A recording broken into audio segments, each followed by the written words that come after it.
Hi, today I want to talk about a wine label, and I'm going to pick a bottle, just one that I happen to have here, and it's not any particularly different than any other unless you're looking at the details.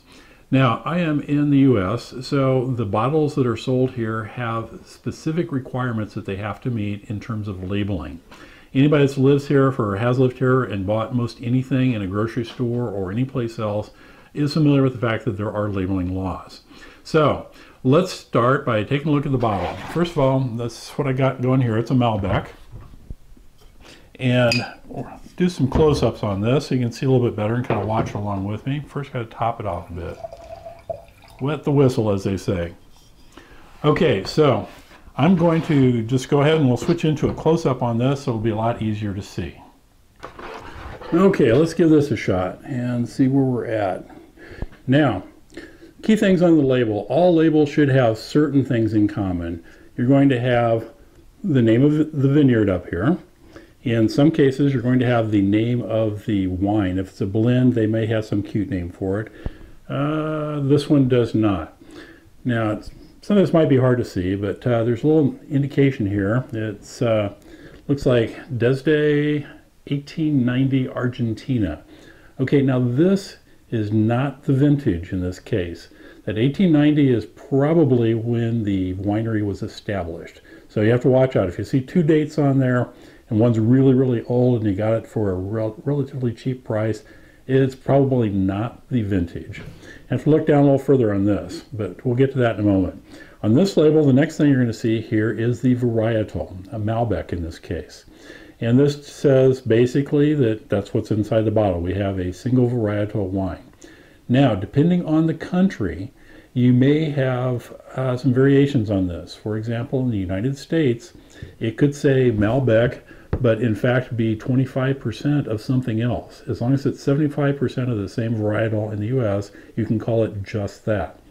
But ideally, what you're looking for is a bottle, a single varietal that is all that, and at least 95% is best.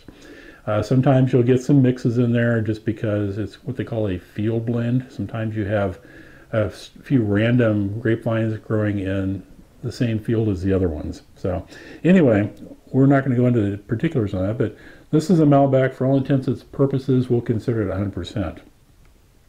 Now, the next thing you're going to look for on a label, in fact, probably one of the first things you might look for, is the country of origin. Down here we have product of Argentina. And this tells you, of course, it was made in Argentina. Now, if it's sold in the US, it has to have that on the label someplace where it came from. And probably the majority of other countries will have the same thing. Most winemakers want to kind of say, hey, this is who I am, this is where I'm from, so don't forget that. So they're more than happy to put that on there, especially if they think their wine is better than any other regions or country. Now, the next thing that you can look for in a bottle is the region. So inside Argentina, it comes from the Mendoza region, which is a part of Argentina. It's would be the western part, kind of not exactly straight west of Buenos Aires, but in that region. It's next to the Andes Mountains, and actually some parts of Mendoza go up the slopes a ways. So it definitely could have mountain grapes in it, if you want to look at it that way.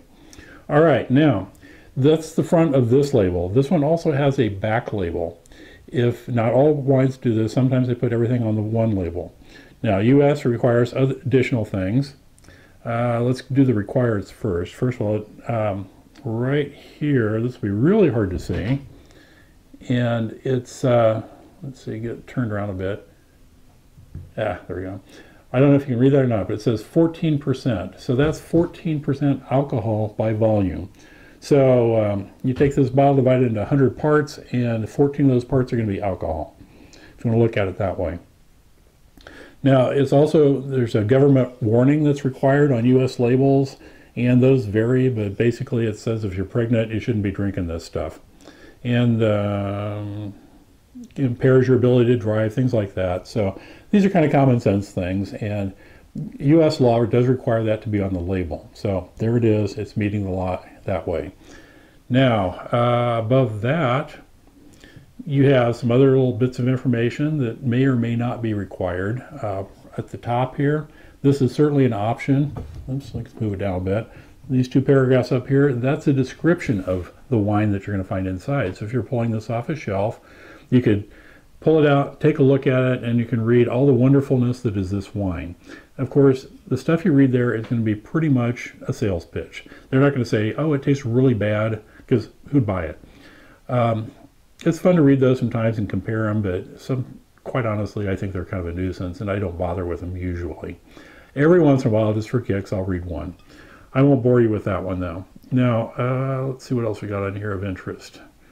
Those are kind of the key things. You'll also find in the U.S. the little warning down here. It's, where to go? There it is. Contains sulfides. Sulfides partially are native or natural to grapes. Also, sulfides are used to sterilize the grapes. Sometimes you'll take a sulfide solution and pour it over the grapes before they're crushed or anything, just to kill off any bacteria that may be there. Sometimes they're used to kill off the wild yeast. So the amount you're getting is very, very small, but it is possible that there is some in there if you have a reaction to that. That's what the warning's for. I would not worry about it too much. You're pretty much going to find that in every wine. So if you have a reaction to sulfite, you probably shouldn't be drinking wine. So don't worry about it too much. If you've been drinking wine with no ill effects other than the usual overconsumption, then you should be okay. So those are the key things that you're going to find on the label. Just to recap, you're going to have the name of the vineyard, possibly the year they started, some other little promo things. You might have the individual name of the wine if it's a blend, you know, Aunt Betty's special blend, or you'll have the varietal on there, often a single varietal. Sometimes I should say too, if it's a blend, you might find a recipe for it, as you will. You might say 25% Malbec, 50% Cabernet Sauvignon, and 25% something else. It might give you the breakdown of it. If it does, great. If not, don't worry about it. You're going to find the country of origin, the region, sometimes, not always. And then you're also going to find the percentage of alcohol. And what else do we have back here? And the warning. So the warnings are pretty much all the same. Don't get too excited about that. Okay, so another comment on that too. You will find the country of origin and sometimes the region. Now, you may or may not see the region in there, and sometimes you'll find kind of a vague region depending on where it's from. This one we're looking at was Mendoza, and that's the major region in Argentina. Now, if you got a wine from the U.S. that said California wine or product of the U.S. made in California, those grapes in that, if that's all it said, could come from any part of California or multiple parts. In the U.S., we have it broken down even more in any given region if it's specifically from that region. For example, it's not only from California, but it might be from Napa Valley, or it might be from Lodi, it might be from Sonoma County. It can be, and within Sonoma County, it might be Russian River. So that narrows the specific area down even more. And if you're familiar with wines from those regions, that can tell you a lot. So read the labels, get used to looking at them, see what's on there, and that can be very telling. If you've go into a store and pick up a bottle of wine and it just says California on it, you should not be paying a lot for that. It's not necessarily a high-end wine. If you pick up a bottle that says Russian River, for example, I would expect to pay maybe as much as twice or possibly more than a bottle that just said California. If it says Sonoma and that's it, then yeah, it's kind of a medium range. The more specific the label, the more specific the region that's named on that label, the more you can expect to pay for it. Now, does it make it a lot better? Not necessarily. A lot of times, yes. So if by knowing that it's a Cabernet Sauvignon, that tells you it's not going to taste like a Pinot Noir. By knowing it's a particular part of Sonoma, Russian River, for example, that's going to tell you some things too if you're familiar with that region. So learn to read labels and take advantage of them and really use it to your advantage when you buy wine and understand the pricing that goes with those. Compare one to another. So with that, hope you learned something. If you did, give me a thumbs up and thank you for watching.